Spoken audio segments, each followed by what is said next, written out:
I welcome you all to the last session of the conference. We have special lecture on payments infrastructure and the performance of public programs, evidence from biometric smart cards in India by Karthik Muralidharan. Payments infrastructure is becoming more and more of an issue because we want to reach the beneficiaries with no corruption maybe, or maybe minimum of that, and fast with speed. There is problem of the institution. In some sectors we are facing that, because we have adopted the policy of democratization up to the village or to the panchayat. Many programs we have handed over to the panchayat. For example, I will just take 2 minutes. For schools, primary schools, we have handed over to the panchayat.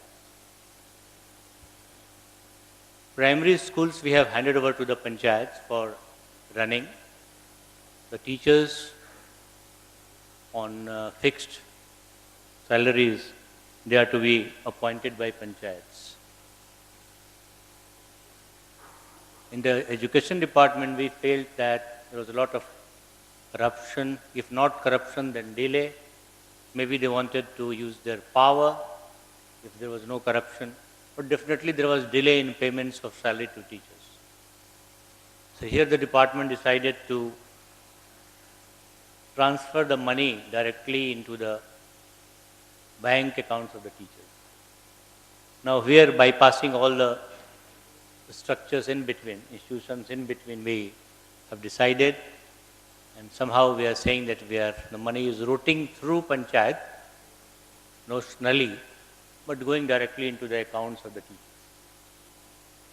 Now the local panchayats, they are saying, you are fixing the criteria for selection of teachers, depending on their marks, etc. We are just signing the appointment letters. You are making salary payments directly to them. Where are we? So take back these teachers. They are not interested in teachers.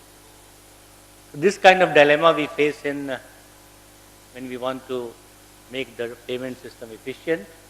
Then there is conflict of our constitutional amendment that we have done, that we will transfer all these lower level functions in education, health. This is just the health, education part. Other departments also we are supposed to transfer. If we are not transferring, we are not implementing the constitutional policies. So these are some of the conflicts that may arise. But anyway, we don't know, what he has for us in this lecture. Most of us know about him, but for some of those who do not know, Karthik is an associate professor of economics at the University of California. He holds a PhD in economics from Harvard University. His primary research interests include development, public, and labor economics. Now to Karthik, is very fast with his ideas, not only his ideas, but also his presentation. So you have to be very attentive, listen to him very carefully, otherwise you miss a lot of vital points. So please be very careful. Over to Karthik. Let me start by, no, working? No.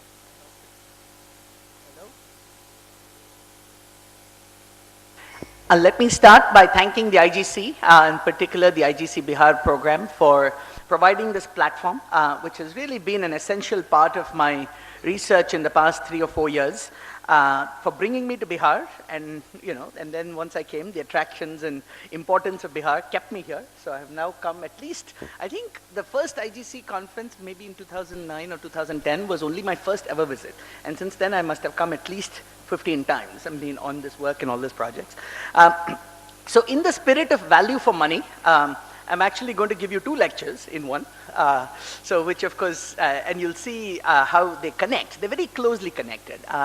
And also in the spirit of the themes we've talked about both bringing evidence from other states in India that might be relevant to Bihar, but also providing evidence directly from Bihar. That's what I'm going to do. So this is joint work with Sandeep Suktankar and Paul Niehaus. Paul's at UCSD, Sandeep's at Dartmouth. And so let me first so notice that there's a subtle change in the title of the talk, right? It went from payments infrastructure to building state capacity. So we think about this even more broadly than just about payments infrastructure, and you'll see why, okay? So the motivation is pretty obvious to anybody who has seen social sector programs in India, that there are large amounts of leakage. 40 to 80% is the estimated leakage. So Lant Pritchett of Harvard has famously called India a flailing state where there is no connection between the brilliant head and the limbs where the policy is actually implemented. So we make wonderful policies, but the implementation structure is broken. So what Nandan Nilekani calls fixing the plumbing of these pipes. Right? Now, this issue becomes especially relevant in the context of an expanding welfare state. So in the context of, I think, where's Mrityunjay, his points about political economy. So clearly, we want to do good for the poor. We saw in the Chief Minister's comments yesterday how sincere he was in wanting programs for the poor. But that intent has to be augmented with implementation capacity, and that has become our key constraint.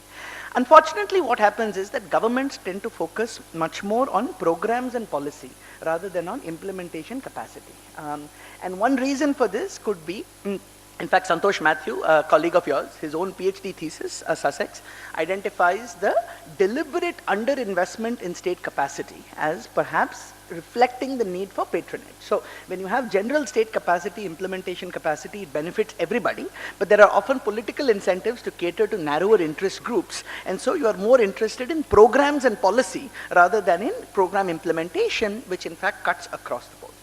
Now, but even for a politician who wants to invest in implementation capacity, there is often a perception that the return on investment is very long term and it is beyond an election cycle. So you can go to the voters and saying, I have launched this program for you. It is more difficult to go to the voters and saying, I have cut leakage by 6%. It's just not as powerful as something.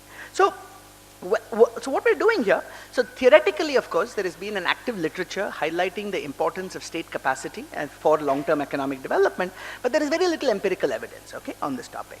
Now, payments infrastructure, you can think of as one kind of state capacity, right? Because one key challenge in the capacity of governments to implement its programs is the inability to securely transfer payments to intended beneficiaries. So that's the sense in which you can see that the secure payments infrastructure is contributing to state capacity to implement programs. But more broadly, you can also think about it as a kind of public infrastructure. So just like roads and railways and internet were initially built by government for its own internal purposes. The government built the roads and the railways to bring troops to the border quickly. They built the internet for defense communication. But eventually this had massive spillovers into the private sector. So similarly, with something like payments capacity and infrastructure, you could imagine that this spills over into private sector activity as well. So there has been a huge interest in the idea of EBTs with biometric authentication. There are now programs in over 80 countries around the world. And I think one of the, sometimes people will ask, why do we need biometrics? We don't have biometrics with Social Security in the US. I think the key issue is in an environment of significant illiteracy, of 30 or 40% illiteracy, the biometrics helps you jump over that constraint in establishing identity. So people can't remember their passwords, people cannot, so it is much more difficult to have other forms of authentication. So the biometric solves that problem. So, and perhaps there is no greater and more ambitious manifestation of this than UID and Aadhaar. And so, as Prabhat's kind of talk highlighted, right, this really has a lot of potential. And the finance minister, former finance minister, announced that this would be a game changer for governance. But as with everything in life, marketing is usually 4 steps ahead of the product, so you can market and say this will be a game changer, but there are also many reasons to be skeptical, okay? And I think there was a gentleman who kind of talked about some of these things. I think, first of all, implementation. So, if you're not able to deliver grains, if you're not able to deliver benefits, how are you sure you will be able to implement a system like this, which is not easy? And it could just become a big white elephant where you spend a lot on contracts and procurement, but because there are still pieces that are not fixed, that the whole system per se doesn't work. Okay?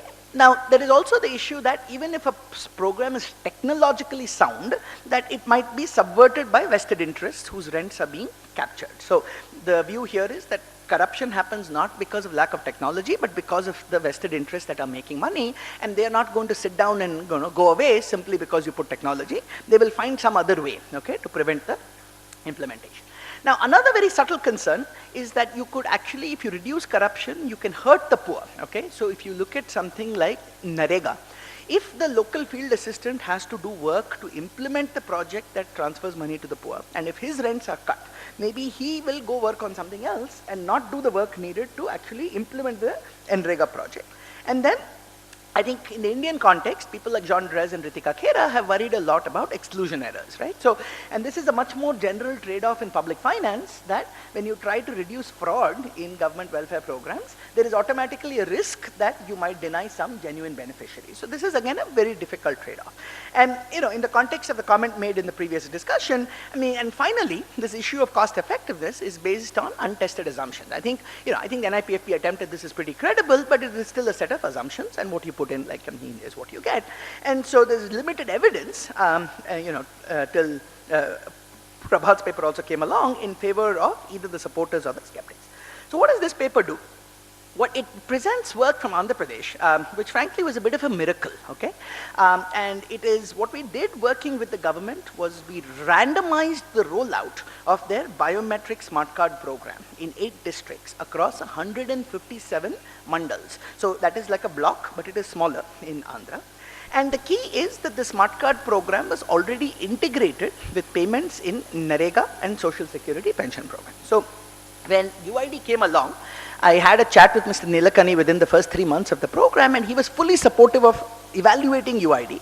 But the problem is that UID is only an enabling infrastructure, right? So by itself, it does not reduce corruption till you link and integrate it with specific programs. So AP Smart Cards was the perfect project because it was a functional precursor of integrating biometric authentication with the social welfare programs. Now, in some ways it is different because it is offline authentication, whereas Aadhaar is online. So some changes, but fundamentally the structure is very similar. There is authentication and secure payments made through a CSP channel.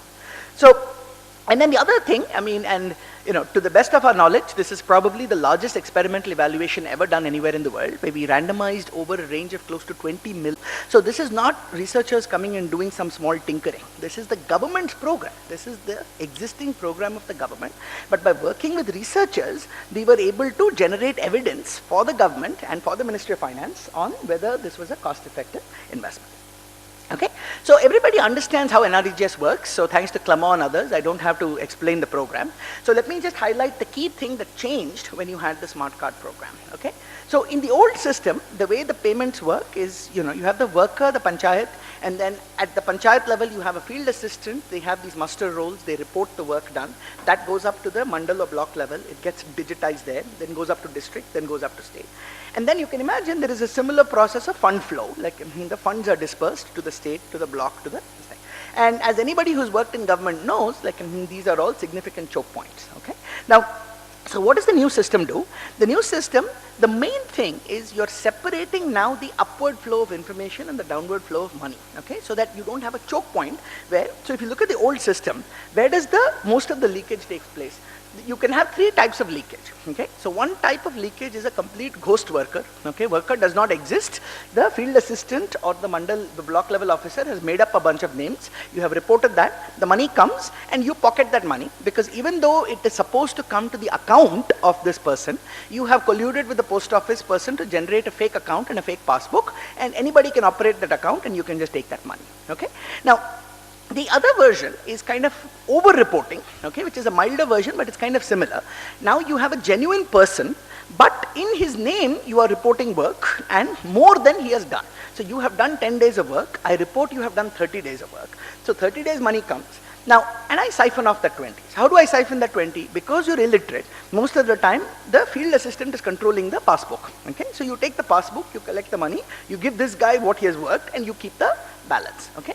And then the last margin of leakage is the underpayment. So this is just pure asymmetry of power, that you have done 100 rupees of work, but I say here is 80 rupees, take it or leave it, right? Or I ask for a commission to make you the payment that is owed to you, and that is also very standard in many structures. So what does the new system do? The new system basically creates two changes, okay? So the first is that the payments are now being made through the bank TSP network, where the TSP then appoints the customer service provider at the village level to do the last mile cash disbursement. And so this is quite similar to the eShakti model, so we can have a good discussion afterwards about why that didn't work. But the idea is that you bring the point of payment closer to the beneficiary in the village. The government had a bunch of norms about how the CSP should belong to a backward community, should be a woman, should have, not be related to the sarpanch and all that kind of stuff. So that is one channel. And then the other thing you're doing is the biometric authentication. So now you need the authentication to get paid. So this is an example of how a transaction looks. The beneficiary has that smart card, the payment, the customer service provider has the POS machine, and you put the smart card, it recognizes you, then randomly asks for one finger. So you can't take different fingers in different authentication, so you don't know. So you authenticate, and then because people might be illiterate, the system actually announces how much money you have in your account, and then you get the payment, okay? So now one difference from Aadhaar is, notice that the authentication here is offline. It happens on the POS machine, but the online syncing happens at the end of every day, where the data goes up and the record comes. So what is our research design? So we had an MOU with the government of AP to randomize the rollout at the mandal level in 8 districts. Now the nice thing here is that the implementation model had actually stabilized. So there is an interesting, I think from a bureaucratic perspective, often, research to an impact dur ki baat hai. Most of what you care about is just implementation, right? How do you implement better? And one very interesting lesson here in AP Bihar. See, Bihar had this eShakti model of the same model for the full state, which in theory sounds very nice because you have coordination and economies of scale and it all works. Andhra model was a much messier model to begin with because they had one district, one bank. So for each district, they gave the contract to a different bank. But, so coordination cost was higher. But what was the big advantage? Big advantage is, see, at the time of getting a contract, the banks can say whatever they want, okay? But you have no guarantee that they're going to deliver. Now what happened, over 2 years or 3 years, they were able to see which banks are delivering and which banks are not. And then they re-tendered and gave the contract for the non-functioning banks to the functioning banks. So when you have one vendor, till the time you give the contract, they all come in, they are at your feet. But once you give the contract, you are at their mercy because there is only, you have a monopoly over them, right? So in a way, what AP did was a bit like the telecom licensing in the 90s, when you had different circles in different states, and then the not so good providers died out, the better providers consolidated, okay? So there's an interesting operational lesson here. But from a research perspective, what was very, very nice about this was the fact that because they were re-tendering in these 8 districts, in those 8 districts, we were able to go and do the randomization, and the implementation model itself had stabilized so that we know exactly what we are studying, okay? So that was the kind of the structure. And then, see, from a government perspective, it turned out not even to be that difficult because honestly, government simply does not have the capacity to cover a state of 85 million people in less than 3 years, okay? So it will take that much time. So the only difference was by working with the researchers, we staggered it. We said phase 1, phase 2, phase 3. And the difference is that this was done by lottery. So there is no difference between phase 1 and phase 3. And so here's the map. So we worked in 8 districts across Andhra Pradesh. So sometimes one good joke here is people say, "Arey, you do all your work in Andhra Pradesh, where is the external validity to other states?" But now it is 2 states. And now I can say, we have data from 2 states because in all my studies, we have both districts in Telangana and also in coastal Andhra, okay? But you can see, the way the randomization is done, it is within every sub-district, every revenue division, we have stratified the randomization, see? So everything we are estimating is going to be holding those effects constant. And the only difference between the treatment and the control area is going to be that the treatment area got the program and control area did not. So one way to see this is a very powerful table. So this is looking at the characteristics of my treatment and control areas. And you see on every single thing, populations, pensions, job card, literacy rate, SC proportion, ST proportion, basically these guys are identical. So if you look at the difference is basically 0 on every one of these measures. And so then you can be confident that any difference we observe over this 2-year period is absolutely unambiguously attributable to this biometric smart card program and not anything else that might have been going on at the same time. Okay, so that is what the randomization buys you in terms of a research design. Okay? So basically what we do, and then because we're working with the government, in terms of estimating the outcomes, we start with the entire official data. So we have the entire database of job cards. We know what money has been paid to who. So we then sample from that entire universe, and then we do comprehensive household surveys, about 17,000 household surveys we do over this period. So about baseline of about 8,500 households that we did in 2010, and end line of another 8,800 in 2012. So over this period, there's about 17,000 households covered with 880 villages. So it's very, very big. And we collect a comprehensive amount of data on program participation, benefits received, and all the key program metrics, you see, because we know how much money the government paid, we know how much you received, so that difference is the leakage that we are able to calculate. We also know how much time it took you to get paid, what was the lag, what was the variance, so a whole set of measures we have, okay? So this is just to give you a sense of the seasonality of NREGS. So our survey is timed to coincide with the peak working season. There is no point trying to measure leakage if there's no NREG work happening, correct? So this is the summer lean season, so it's exactly 2 years apart, and it corresponds to the months of late May and June. Okay? So one very interesting point here from an implementation perspective is that, at one level, government of AP implemented things quite well, okay? But there were also big challenges, highly non-trivial challenges, okay? There's technical challenges, logistics, enrollment, cash management. There's limited incentives for banks to saturate coverage because they enroll in camp mode, and then in camp mode you will get maybe 40-50%. But then saturating requires much more work, and it is very difficult. And then you get a lot of pushback from vested interests who are making money, and they will come back and subtly try and derail the program. So in many places, vested interests try to control the appointment of the CSP. So the government had very strictly laid down criteria for CSP appointment, and the banks would follow them, but often there would be threats, and people, particularly in the more feudal areas, it was more difficult to appoint. So those might be issues that will be relevant to Bihar. And see, finally, to be honest, if you want to implement the system, the easiest way of implementing is for the government to say, we will make it mandatory, okay, that you will not have uncarded payments. But you end up getting massive political pushback, right? Because it is really difficult to deny payments to a genuine beneficiary. And even the Supreme Court has now come and said, right, that you should not make it mandatory. So these are challenges in implementation. Now the good news is, at the end of all of this, within 2 years, they had reached about 50% of coverage. About 50% of total beneficiaries were covered by the new smart card system, and about 80% of villages had converted to the new payment system. So, sorry? No. But 80% of villages had converted, okay? So now one view is that how did they implement only 50% in 2 years? This is very bad, but actually this is remarkably good, okay? So if you look at the history of social security in the US, the United States took 15 years, okay? 15 years to move from sending paper checks to doing electronic check transfers for its full set of benefits. And that is a country with like one-third the population, and obviously much better developed systems, and it took even them 15 years, okay? So 50% in 2 years is in fact very impressive, right? And then similarly, look at the rollout of the health insurance portals, okay? So it is very easy to botch up things, even in developed countries, okay? So what I've done in the interest of time is, instead of presenting you painful regression table after table, I'm just going to summarize the key results. And, I guess the reason they pay me and tenure me is that you should trust what I tell you. And then if you don't, you can always come and ask me more questions, okay? But the punchline from a policy perspective is that you get better NREGS performance on almost every dimension that we look at, okay?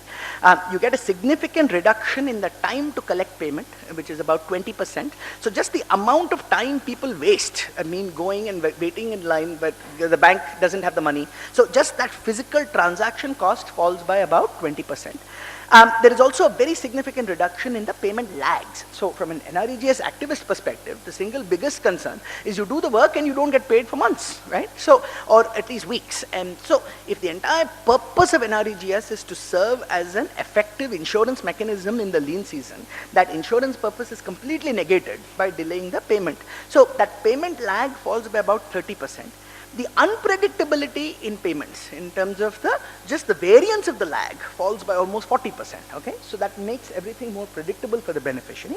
And then finally, we also get significant reduction in leakage, right? About 24% increase in what households receive, but no change in official government outlays, okay? So that is a direct reduction in leakage. Now, one challenge for us, it's a technical challenge, is in converting, see, this is, I'm not saying it's a 24% reduction leakage. I'm saying households got 24% more. So to convert this into leakage, you have to do some adjustments because there are some measurement issues. The measurement issue is, since I can talk later, but you see, we sample on the basis of job cards. But often households have multiple job cards. So you get responses on the basis of multiple job cards. So to do the levels calculation, you have to factor this by the average number of job cards per household. So once you do that adjustment, you basically get that in the control areas, the leakage was about 30.7%, and in the treatment areas, it fell to about 19.9%. So that's a 35% reduction. So it's a 10.8 percentage point reduction and a 35% reduction in leakage.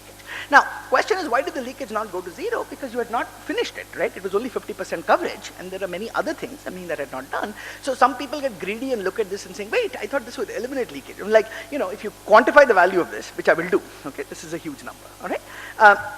And then on the pensions also, we find positive impacts on most measures, but they're typically not so significant, partly because leakage was lower to begin with. Okay, most of the NREGS is a much more corrupt program. Pension leakage is about 7%, it falls to about 4%. Okay, so it's there, but it's just not as big.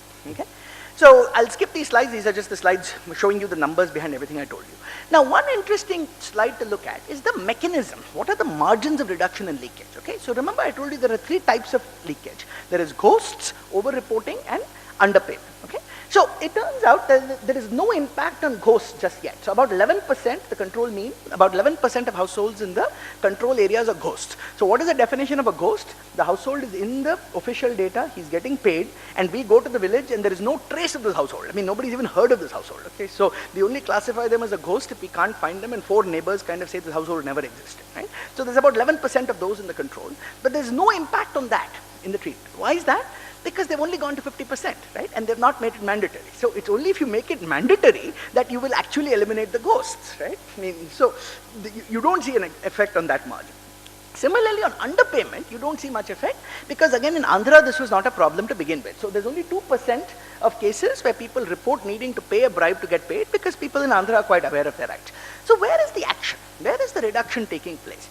The reduction is all happening in this category that we call other over-reporting. So what is this category? It is the households who exist. Okay, so Prabhat exists and I am the field assistant and I have reported in the past that he has done so much work and I'm siphoning off that money. Okay, now unbeknownst to me, there is this enrollment drive and Prabhat goes and enrolls. Okay, so now he has a biometric card. So I can no longer siphon off like name stuff in his name. So where you see the significant reduction is in cases where the worker exists, work has been reported and money has been disbursed, but the worker has not worked a single day and not got paid a single rupee, right? So that is where you see the reduction, because now what happens is, I need to actually give you work, okay? So I'm reporting the money. So, which is why that gets us this other stunning result, which is we actually see a significant increase in access to NREGS work. You see, because in the past, I could take that money that I was claiming in Prabhat's name. Now I say, okay, let's at least do some work because there's a chance of an audit and I'm still making some money on the materials budget and other things, okay? So there is still money to be made. So, which is why you see, in fact, perversely, an increase in the access. Not perversely, very good, very positively, but not what we had anticipated. So then finally, from a distribution perspective, so in all of these things, the concern is of exclusion errors, okay? That even if I reduce leakage. So again, from an NIPFP perspective and Prabhat's study perspective, I think one of the mistakes that the proponents of UID-based transfers did in the case of LPG was to look at the reduction in disbursals and outlays as a statement of success, right? Like, oh look, we saved so much. But unless you have a household survey, you don't know if that is exclusion errors, right? You don't know if that is coming from the lack of knowing whether genuine beneficiaries are being denied. And that's why this other piece becomes so important, right? I mean, because now we have a representative sample of households and we can measure your access and see whether anybody was worse off, okay? So to cut a long story short, I mean, the paper is 58 pages for a reason with like even more 20 appendix pages of figures, but on every measure, we actually find that the treatment outcomes, first order stochastic nominate, and so nobody is worse off, okay, as a result of the program. So that's the main headline number you need to take, that nobody was worse off and everybody was at least marginally better off, okay? So then the final piece of this is, remember I told you there are 2 things that changed here, okay? It is not only the biometric, but we also brought the point of payment closer to the village, right? I mean, by paying through the CSP, as opposed to having to travel outside to the post office. So to understand the mechanism, you can do a non-experimental decomposition, okay? And what you see is that the benefits of time saving essentially happen as long as your village was converted to the new system, but you get the benefit whether you have the card or not. Okay, so everybody gets the benefit.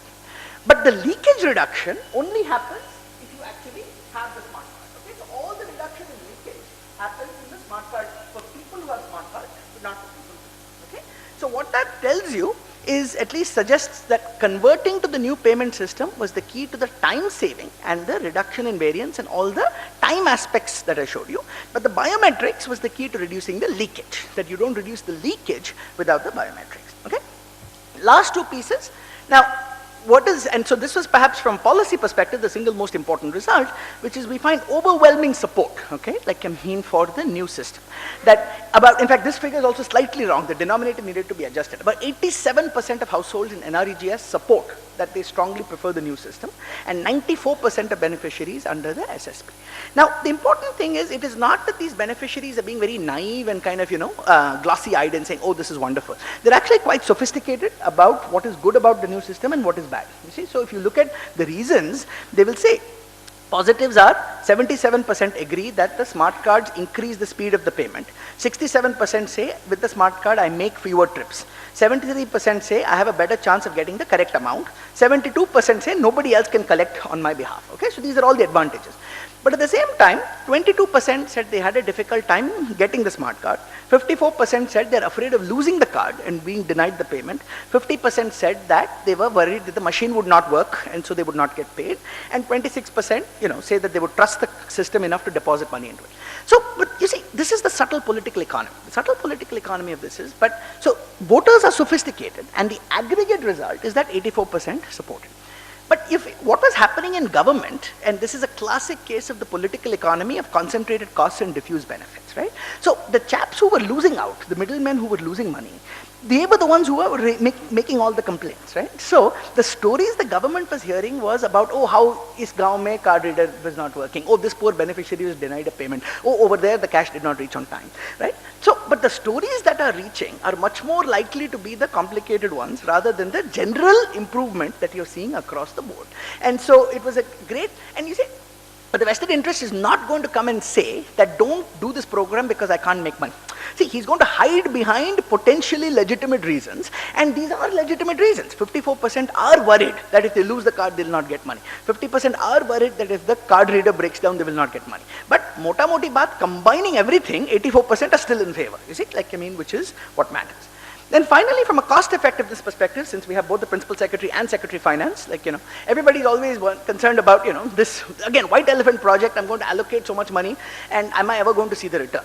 So one clever thing government of AP did was, instead of paying upfront for the whole thing, their entire compensation model for the banks was that we will pay you 2% of transactions, all inclusive, okay, in perpetuity, right? And so what is stunning about this is we find that the program was so cost effective that the time saving alone was enough to recover the entire cost of the program, okay? So if you simply monetize the time saved at the NREGS wage, that covers the entire cost of the program, and the estimated reduction in leakage is about 8 times more than the cost of the program. Okay, so it just pays for itself by itself in real time. Now, yes, and this is only in the 8 districts. Huh? This is only in the 8 districts, because this is not the full NREG budget or even the state budget. This is $32 million every year annually.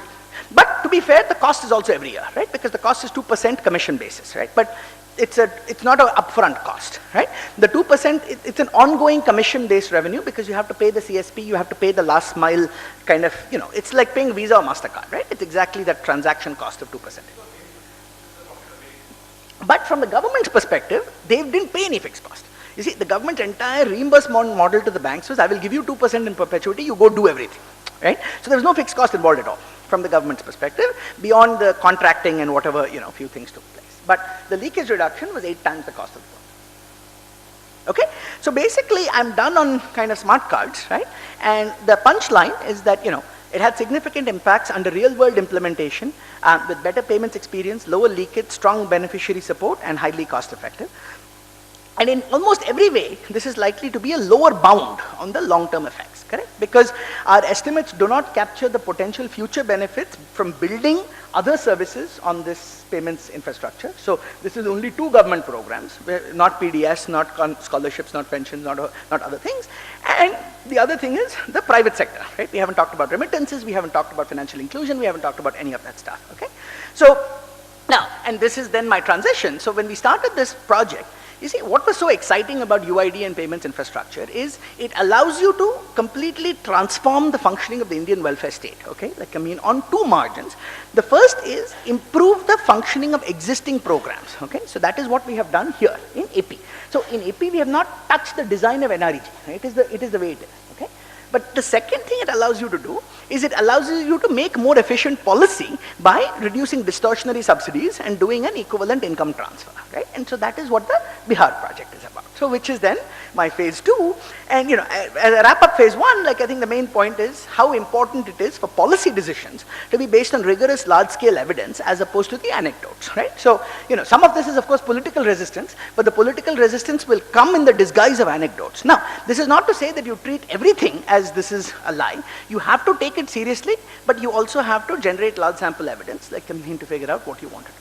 So I can do two things. I mean, Bihar, I will only take 10 minutes, okay? So let me do that and then take questions, because that's kind of how I set this up, okay? So this is then, like, obviously the work we did in fact, it's funny, right? Like, some of my biggest supporters for the Bihar work are Bihar IAS officers sitting in Delhi.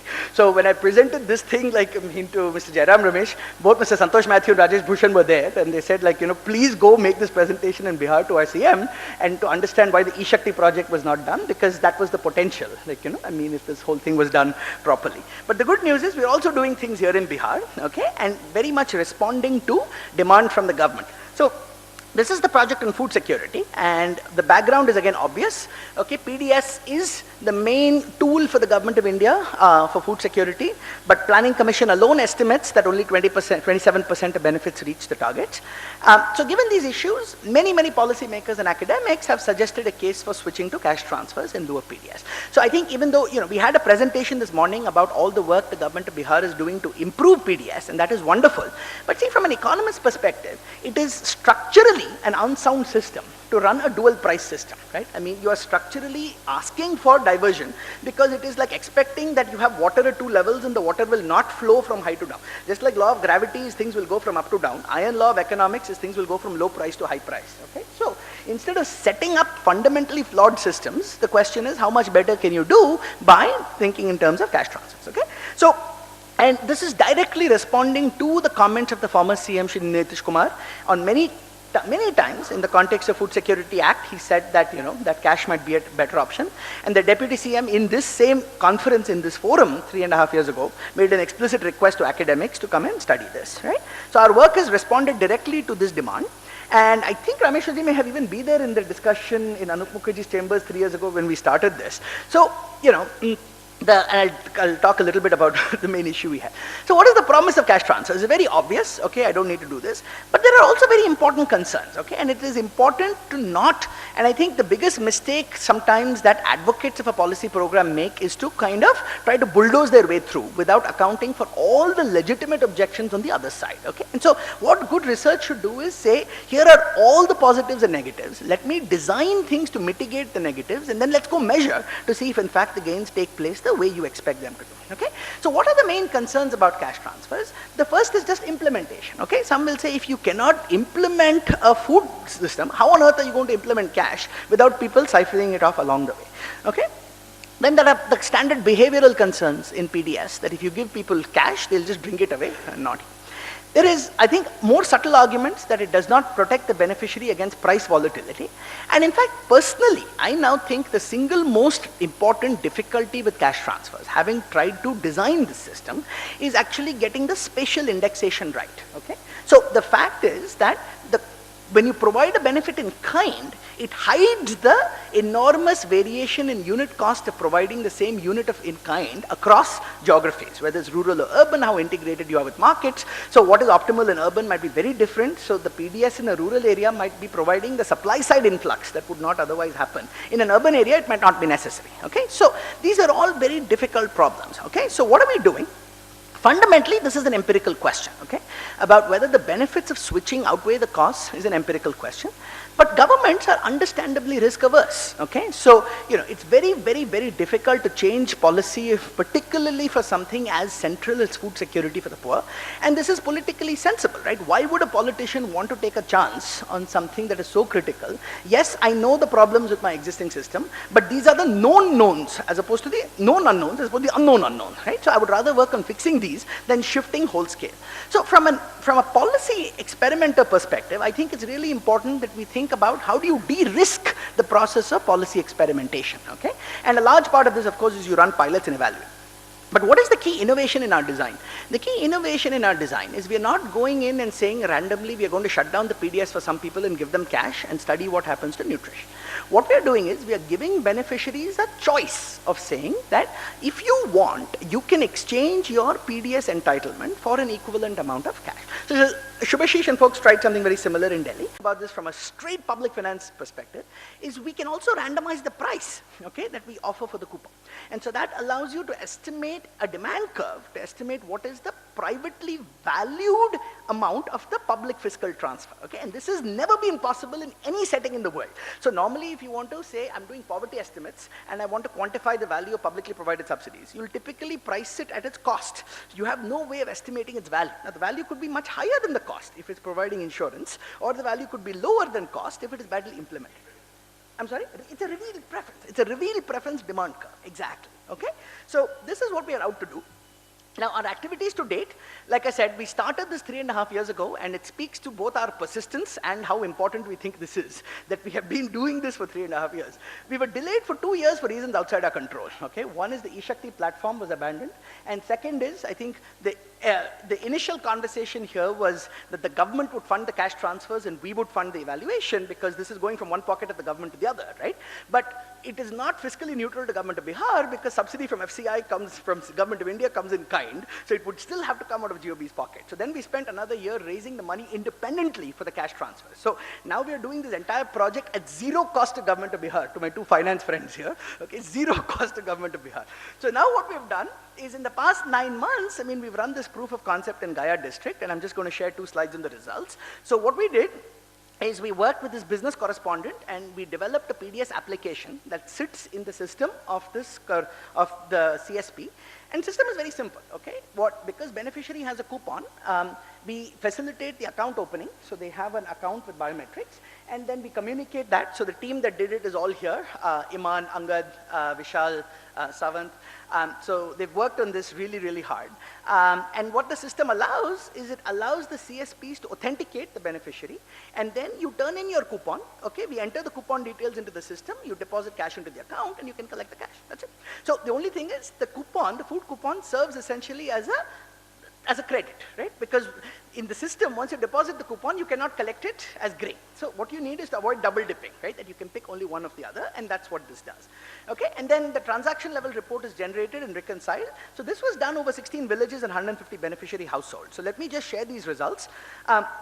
And they're really quite stunning, okay? So what we find is that the option of cash transfers proved extremely popular, okay? And on average, households exchanged 82% of their rice and wheat coupons were exchanged for cash when they were given the choice. And 90% exchanged at least one coupon, okay? So, and this is, and you see, the reason this is so important is in a survey, in stated response, you can get anything you want, okay? So when Jean Drez and Ritika Khera ran their survey, they said 54%, because their question was phrased as saying, if we were to shut down the PDS and give you cash, would you be in favor? And in Bihar, still 54% said yes. But that is why their all India figures are so low, okay? Because they said if we shut down the PDS. Now, when we asked the question, in our POC, we asked, if we give you the option of having this, then 96% said yes. Now, the problem is, even then, the stated price at which they said they would accept it was actually higher than the cost of the transfer.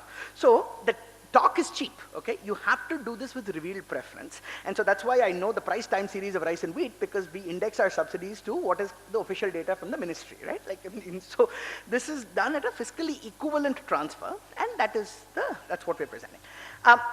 What is amazing is that households even 43% exchanged even their kerosene coupon, even though kerosene is technically not supposed to be available on the open market, okay? So you've kind of got a captive monopoly of selling this through PDS, and 43% are exchanging even their kerosene coupons. And so this beneficiary revealed preference, I think it just highlights the importance of this project for thinking about restructuring the Indian welfare state, right? So in the context of Sujit's lectures and stuff, so he can get ahead of himself, but the fundamental point remains, okay? Like, I mean that we do need to rethink the structure of the Indian welfare state, okay? So now, the other thing that is really interesting for economists is we've also run price experiments, okay, now in the last 2 months, right? And we don't have enough data on this, but I'm just going to show you very suggestive data, that BPL households, 60% of them exchange their coupons, even when the price offered was only 25 to 75% of the fiscal value of the transfer.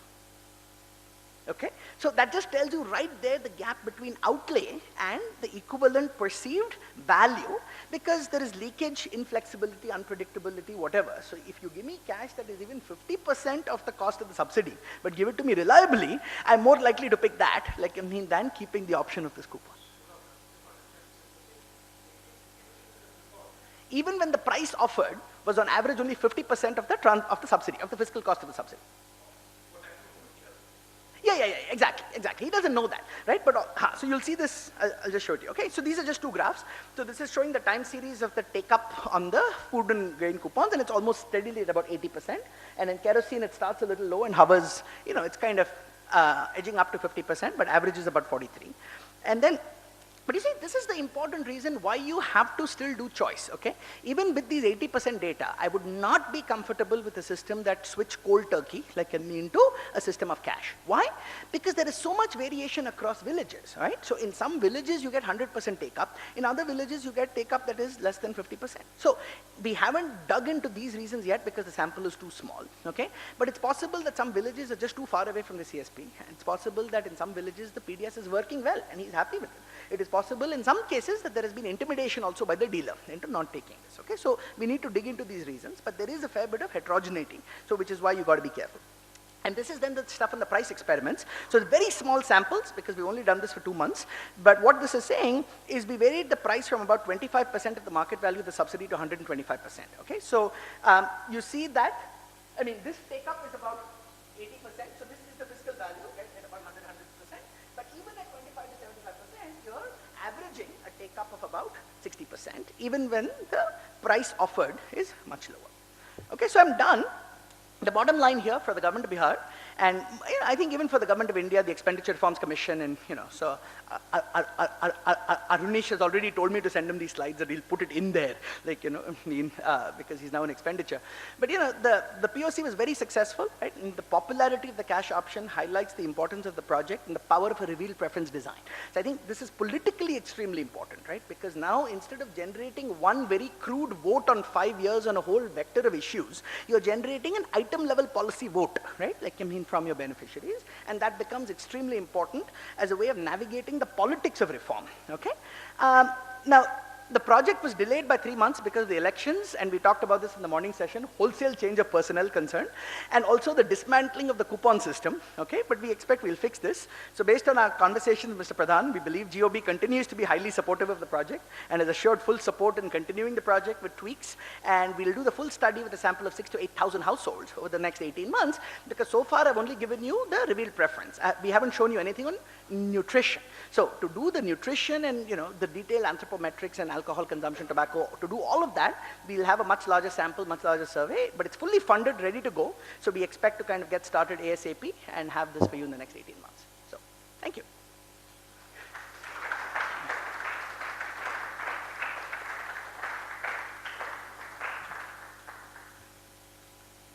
Yeah, did you ask them why they preferred 50% cash?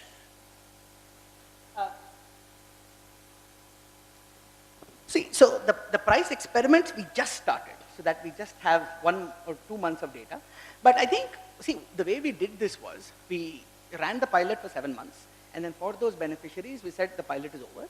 But by the way, if you want, there is an option at a lower price, but koi zabardasti nahi. There's no compulsion, obviously, it is your choice. But even at that lower price, people were taking it. So we haven't gone and probed the reasons for that yet, because that's only 1 or 2 months old. But I think, like you said, people don't actually know the fiscal value of the subsidy. So for them, it's just, I'm considering a cash in lieu of the coupon. What is the coupon worth? If the coupon is not going to give me food, like I might as well take a smaller amount of cash. And that is what the reveal preference will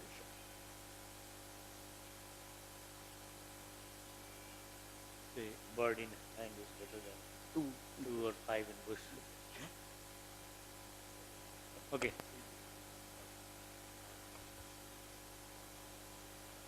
Item there. So Karthik, in your service, are you planning to collect any measures on how well the PDS functions in these places just to see who switches? And second thing I thought was there might be seasonality in when they prefer cash and when they prefer kind. And finally, I wanted to know if you were going to look at caste dynamics of when they prefer, because I think there is some work showing that when you put scheduled caste people in charge of PDS shops, the scheduled caste beneficiaries are more likely to actually get what they're entitled and so on. So it may depend on the structure of caste relations in each village, whether they prefer the cash or not. I think you should answer. Yeah, no, I mean, obviously I didn't go through all of that, but we'll obviously think very hard about sources of heterogeneity. So on PDS, we will have both kind of baseline data on kind of performance of PDS, and we'll also probably take random samples to measure adulteration, underweighting, like, you know, there's a whole other range of things in which the leakage can take place. So we will definitely measure that, at least in a sample, even if not in the whole population. And similarly with caste and all of these things, you know, we'll capture all that data to be able to say something about heterogeneity. And seasonality is exactly why we have a 12-month study window. So we'll cover the entire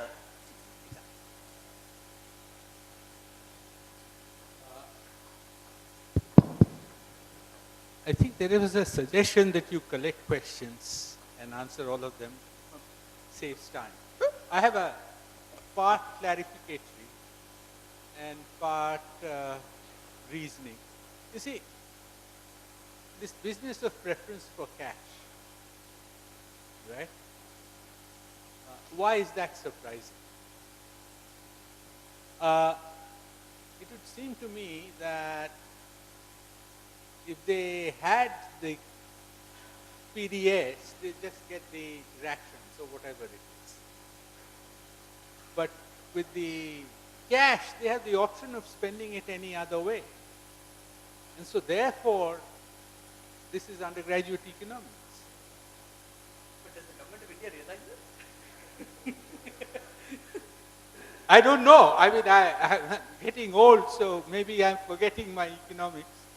But I thought that there should be, that should not be surprising. But indeed, what you're establishing is that what we think should happen is actually happening. I don't understand this 25%, 75% market value of what? That's the clarification. Actually, let me answer. If it's okay, I'll answer individually, but keep it short, because otherwise we lose the thread. So I think, you know, Anjanda raises an important point, okay? And I think this is why it's important sometimes for economists to not trust their models completely, right? You know, because the model will predict, like you say, unambiguously, right? I mean, that you will always prefer cash. So, but there are important reasons for why you might not prefer cash, right? And I think the most important and subtle one is this point I was making, that because the spatial cost, see, we are a country of 1.2 billion people with so much heterogeneity. See, I personally believe that most policy disagreements that we have in Delhi is not because people are acting in bad faith, but because they are extrapolating from different parts of the distribution. Okay? Like we just have too much heterogeneity, right? So if you are in an area that is not well connected to market, and if the PDS is well functioning, then the fiscal value of the PDS for you is in fact considerably higher than average. So it is not obvious that if the PDS will, now if you could do the calibration exactly right, then we are back to the model. But that is just a mechanical reason for why that might not be true, right? Now, the other subtle reasons are behavioral. So often, like, you know, there's a big literature now in economics that is establishing the cognitive cost of decision making, right? So, which is something that economists have traditionally not accounted for. So we've always thought more choice is good.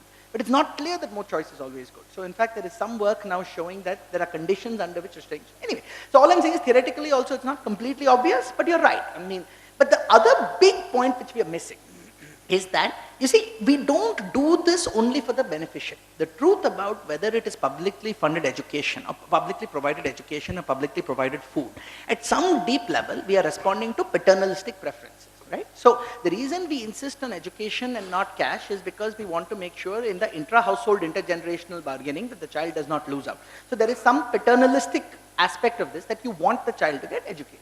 Similarly, the taxpayer is much more willing to pay if somebody is starving than if he thinks that somebody is going to be drinking. So the logic of the policy is because it is not designed only for beneficiary preferences, it is also designed for taxpayer preferences. So which is why you have to unify in some sense the two traditions of welfare economics, where one is based on impact analysis, which is what RCTs do, but the other is based on kind of consumer surplus and equivalent variation and demand estimation, which is the two traditions we're trying to bring together in the context of this problem.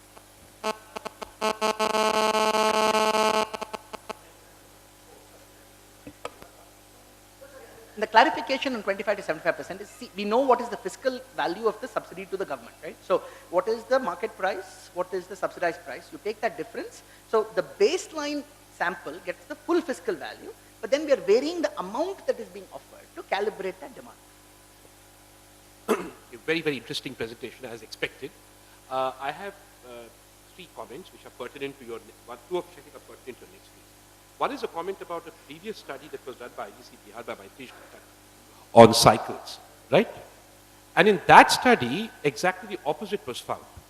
Respondents exhibited a marked preference to get the cycle, if I remember correctly from last year's conference, rather than to get the cash to buy a cycle. I think this is an incredible opportunity, now you've done this or when you finish doing this, to compare the two studies and see why, in the case of that commodity, they preferred in-kind transfer. In the case of this commodity, they preferred cash. I mean, the cash offered in the experiment.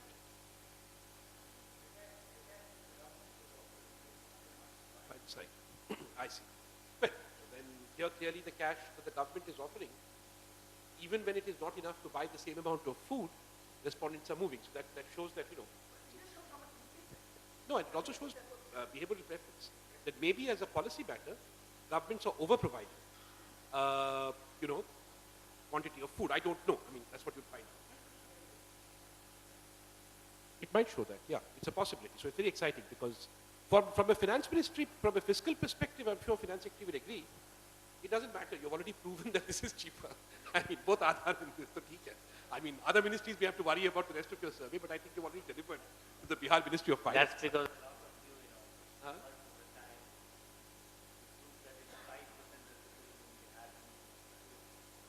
Yeah. My third question is a concern, but you know, this business of impact on food consumption and nutrition. I'm not sure how you're going to do it and address what you call the taxpayer concern, which I think is actually none of the taxpayers' business or anybody's business, that they will drink it all the way. Because a cash transfer is just another form of subsidy. It's a modality of subsidy. It's a negative, right? So what you're saying is that for a certain group of people, I'm giving you back what you pay us in indirect taxes. People often forget that the taxpayer is everybody's a taxpayer. Some of us pay income tax, everybody pays indirect tax. But how are you going to measure this is very important, getting that answer right, because there is a very vocal and emotive lobby, which comes from that paternalistic school of thought, which talks about people drinking away or wasting away everything. So just if you prove that this is, what I would suggest is that you have to prove that these two schemes of disbursement do not cause any change in existing patterns of food consumption. Nutrition, I don't know how you do, food consumption, right? It would be difficult for you to argue because of multicollinearity that any such changes will result in an increase in nutrition. So I'm interested to know what you're trying to do here, and I may wish to come back once more in case I'm worried, because this is very sensitive. You get this wrong with your powerful personality, we'll all be in trouble, because then the drink away walas will come, and then that's the end of the story.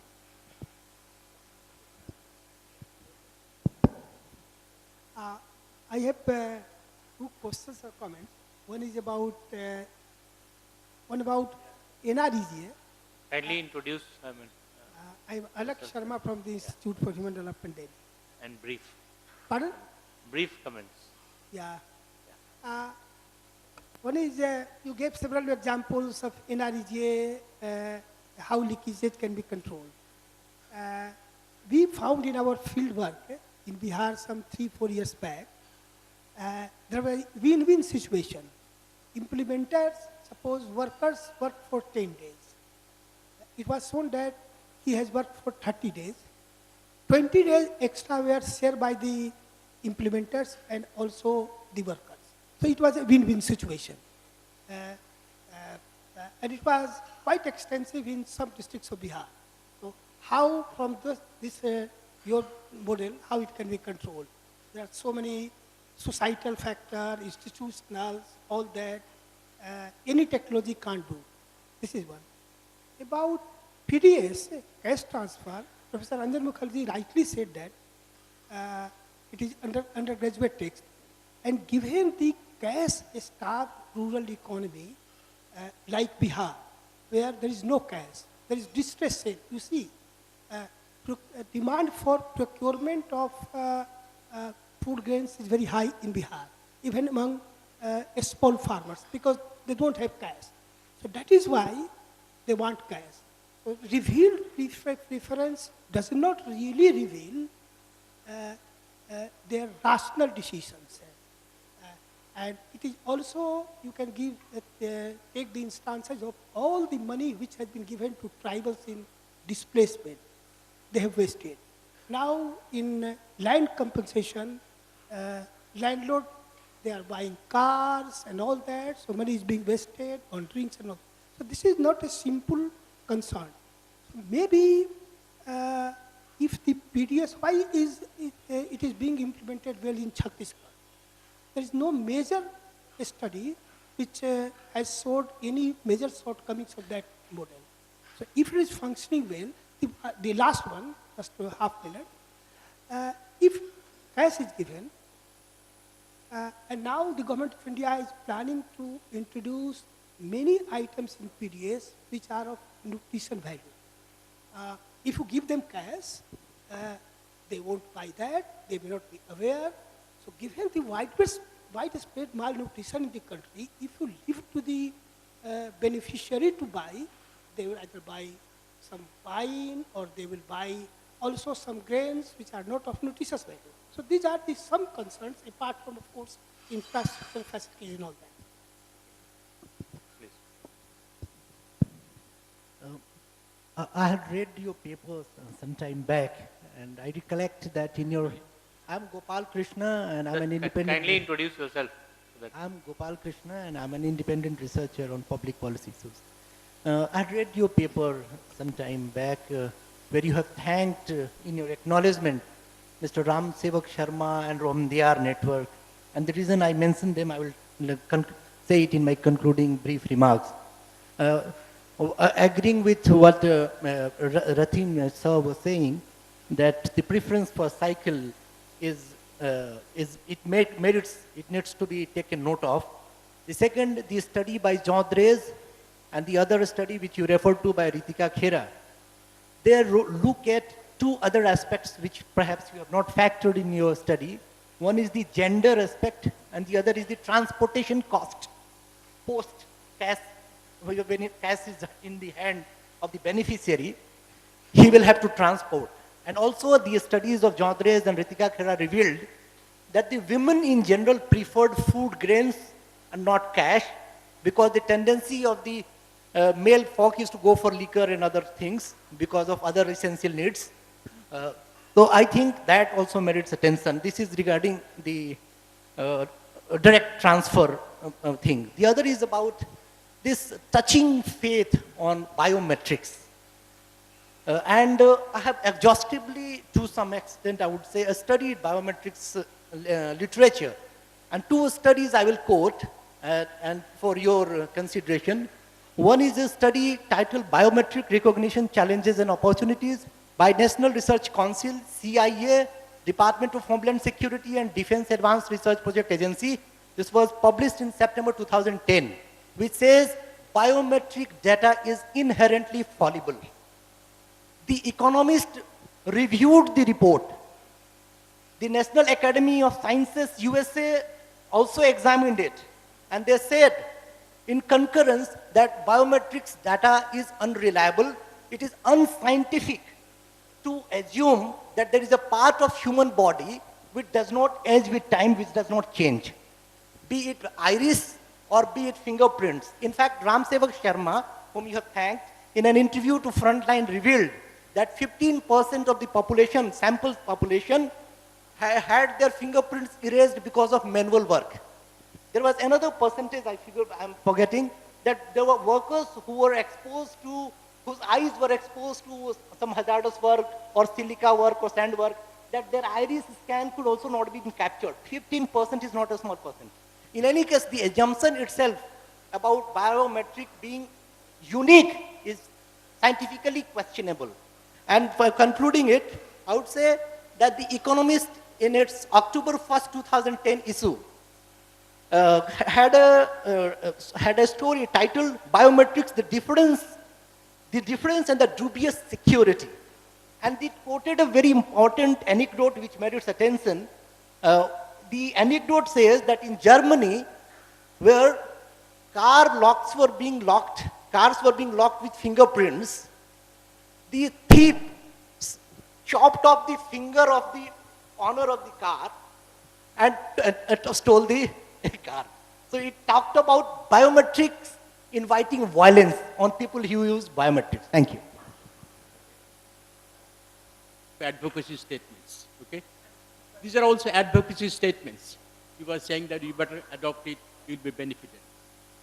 Let me tell you, when you think this corruption system in the NREGA, who is at the center of this corruption? Leakage. Who is in the center of the leakage? It is the person who certifies what payment has to be made. That's the person is the Mukhia or his assistant, okay? By adopting this technology, you do not take any step whatsoever against the integrity of the Mukhia. Okay. So I don't deny that if this technique is adopted, maybe things will be better. But you're not looking at the center of the problem. You're probably looking at the periphery of the problem and making minor adjustments in the leakage. Second point I wanted to bring to your notice is that there are a number of cases where a program, after being initiated, has worked quite good for 2 to 3 years. Okay? But after that, the people who are against it, people have the vested interest, design their own defense mechanism or design their own innovativeness to come out of the new technology. So all these evaluations that we have done is an initial evaluation.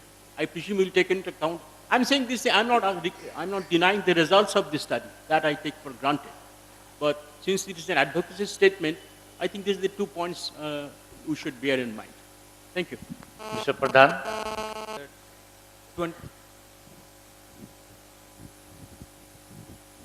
Talk you mentioned about that planning commission study, 27% of the outlays reach the target group. That means 67% of the outlays is the leakage. 73. So can you just mention about that, year of the study of the planning commission? Yeah. 2005.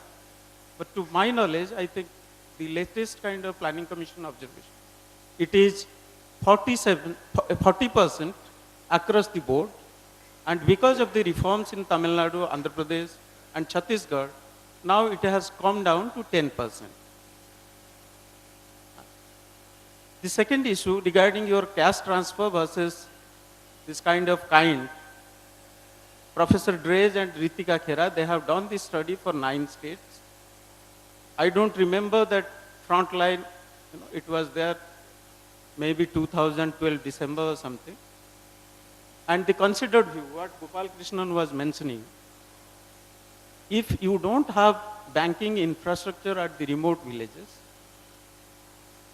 in case of Bihar, you have 45,000 PDS dealers, whereas you don't have 45,000 banks in Bihar. Given that kind of a coverage where you are going to cover around 8 crore people, 7 crore in the rural areas and roughly 1 crore in the urban areas, if you don't have wider coverage of the banking infrastructure, how is it feasible to go for cash transfer, even if the citizens at the cutting edge has a preference for the cash preference? Thank you. That's a very rich set of questions, and thanks for everyone for staying late and awake at the end of the day. Let me work backwards. I think for Mr. Pradhan's question, see, I mean, I cannot emphasize more how much I agree, okay, with every concern, right? So, see, Jean Drèze and Ritika Khera are people I respect enormously, right? I mean, so I might have a prior hypothesis as an economist that all else being equal, that you are better off if you can do cash. But I also understand that there are very, very good reasons for why you might prefer the status quo, right? So, which is why we took 2 years to design based on taking, so we read the Wadhwa committee report, we met with so we've also looked at all of these considerations, and which is why, like I said, you see, the most important point I want people to take away from this discussion is not so much about tomorrow whether we should do cash or kind, okay? So to be honest, if you can deliver PDS perfectly fine, I have no problem. Then theory tells you it's equal, right? The problem I have is that we are stuck in an excessive status quo bias because we have no way of experimenting with new ideas in a sensible, risk-free way, right? So the entire logic of this choice-based architecture is precisely to address these questions. So if you don't have a bank, if you don't have this thing, you can never be worse off, you see? Like, I mean, in this system, if you can never be worse off. Let me repeat that how many? 10 times. You can never be worse off. And which is why, like, I think Rathin was shaking his head when I said, even with 80%, I would not go to universal cash. You see, the fixed cost of actually running both systems is low enough to compensate for the variation. And that is one of the things we will estimate. You see, that is my hypothesis, right? We'll be able to estimate. So I think that's my main. Now, substantively on banks, let me make one point. See, in the interest of time, when I gave this public lecture in Delhi, like, you know, we had a very nice discussion that was chaired by Montek Ahluwalia and Nachiket Moore on the RBI Financial Inclusion Committee were there. And one of the main insights from this is that there is enormous synergies between kind of the RBI thrust for financial inclusion and the Government of India thrust for DBTs, right, which are not really making the synergies right now. So what is the lesson so far? RBI has mostly tried to do financial inclusion through a danda, using their mandate as a regulator, saying like, I mean, you go cover the rural areas, you go create these bank accounts. So in practice, you end up with these dormant accounts, inactive accounts. Accounts are created to show they have been done. On the other hand, the government DBT business provides if you're paying 2% commission on this DBT, then you're generating the volume of revenue for these guys to cover the fixed cost of putting the last mile cash management infrastructure. So that is exactly what we are seeing. So in AP, the plan behind all of this was eventually for this to be the foundation for financial inclusion. You cannot have a bank branch everywhere because it is too expensive. So you have the bank TSP model where the TSP then appoints the customer service provider and the economics works out. So I think this is, again, let's remember the US. This is a dance party, okay, or somebody's really giving me a hint to shut up, okay. Right, like, you know, so clearly, like, you know, this, even the US took 15 years, right, like, I mean, so we cannot kind of hold our design of system architecture, like, I mean, hostage to our capabilities today, but we have to design a transition path, right, like, I mean, that takes into account these issues. Well, can we just turn the mic off here completely? Does that help? No. And I think, you know, so again to Mr. Pradhan's points, I mean, in fact, I started by saying this, right? A lot of states have tried to improve PDS and leakage has in fact come down. I agree with that, right? But the point is, what we are not capturing is the sheer administrative attention that is going into administering something that structurally is a dual price system, right? So think about the opportunity cost. I've worked so much in Andhra now. See, what has happened in the past 10 years is the entire attention span of the senior bureaucracy has been on implementing social welfare programs. So that is opportunity cost from infrastructure, that is opportunity cost. See, we are functioning in a world of limited state capacity, right? So that is why we have to have the additional discipline, like, I mean, that it's not just fiscal cost, but administrative constraints, and where are you going to deploy those constraints? And that is not a conversation we have often enough. I think to Mr. Ghosh, again, I agree 100%, right? I mean, this point about, in fact, In the interest of time, I didn't do that. But in the paper, we say very clearly that the effects may deteriorate if the vested interests find a way to fight back. Okay, so we are saying that very clearly. This is, no, somebody is really doing this to kind of,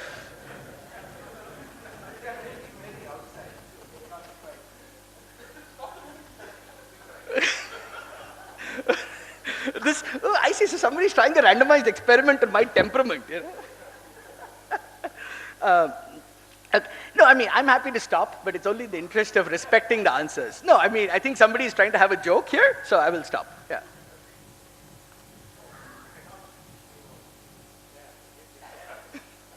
The mic. Okay, Anjanda answered. The problem with the phrasing of that question, practice the cash that was given was 2,500.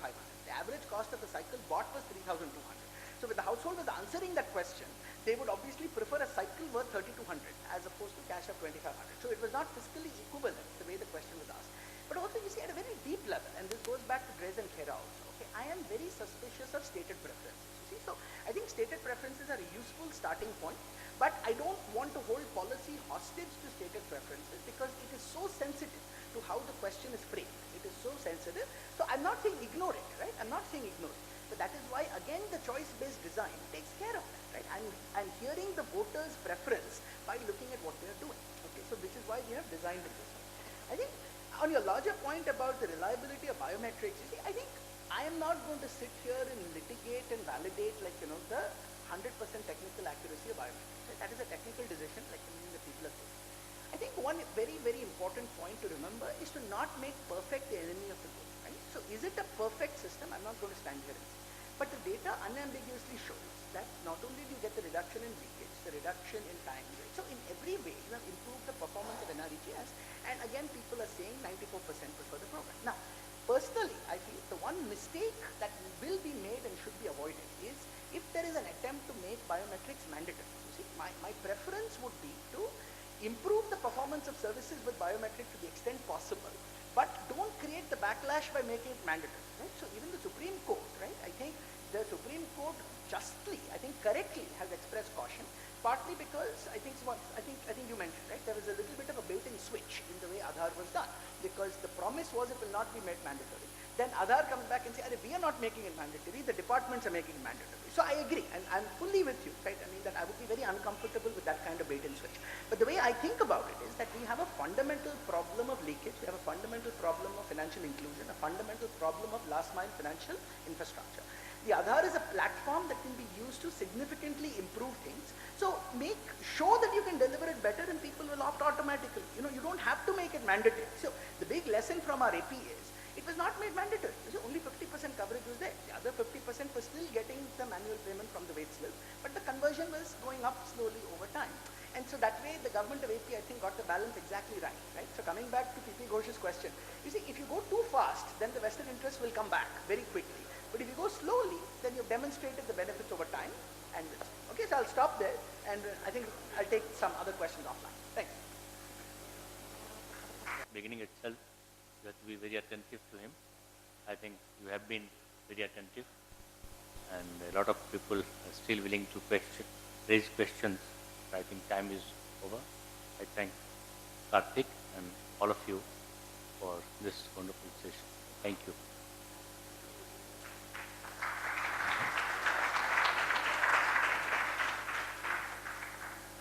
That if it starts booming again, then it was me. Well, that brings our conference to a close. I think I'd like to take this opportunity to thank a few people who's made all this possible. It all began several months ago when we decided on the dates, and my telling Mr. Suryakant that, look, go book 40 rooms in Moria Hotel. So that's how the entire thing began, and then the hard task of getting people to come. So thank you all for coming. And for the people who made it possible, of course, I mentioned Suryakant. There was Dr. Sunita Lal, who helped us at every moment. And whenever we had a problem, there was Dr. P.P. Ghosh. I'm not mentioning Shoibal because I think in some sense without Shoibal the thing couldn't have happened. All the people that you see out here from the government are thanks to Shoibal. We thank all of them because they are very busy people, including Rameshwar, who is here, that they took time off to come on probably the only day off and spend it with us. So thank you all. And then I have a list of names. Many people in ADRI as well as in CEPPF who helped run this 2 days. I have Sandeep Kumar, Anjani Kumar Verma, Barna Ganguly, Amit Bakshi, Shashi Ranjan Kumar, Suraj Shankar, Neeraj Kumar, Rajeshwar Sharma, Indrajit Goswami, Mukesh Kumar, Vibhash Datta, Sanjit Kumar, Harendra Kumar, and the list is long, so I'll say please forgive me if I don't read out all names. I'd like to also thank Jonathan for having come all the way and been with us for the last 2-3 days and see how we function.